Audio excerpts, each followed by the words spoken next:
14 साल की उम्र में आईपीएल में सेंचुरी। ना कोहली, ना रोहित, ना गिल और ना ही बटलर। ये 14 साला लड़का सब पर बाजी ले गया। टी20 क्रिकेट में सिर्फ 35 गेंदों पर सेंचुरी स्कोर करने वाले वैभव सूर्यवंशी सबसे कम उम्र तरीन सेंचुरी मेकर बन गए। राजस्थान रॉयल्स के वैभव की गुजरात टाइटंस के खिलाफ शानदार बैटिंग ने टीम के जख्मी कोच राहुल द्रविड़ को भी अपनी व्हीलचेयर से उछलने पर मजबूर कर दिया।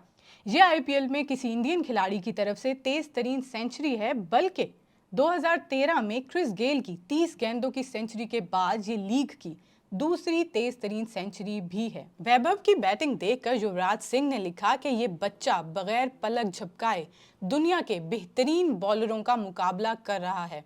लेजेंडरी खिलाड़ी सचिन तेंदुलकर भी इस नए टैलेंट की तारीफ किए बगैर न रह सके, जबकि इंडिया के साबिक कप्तान श्रीकांत ने कहा कि कौम को उसका नया सुपरस्टार मिल गया है।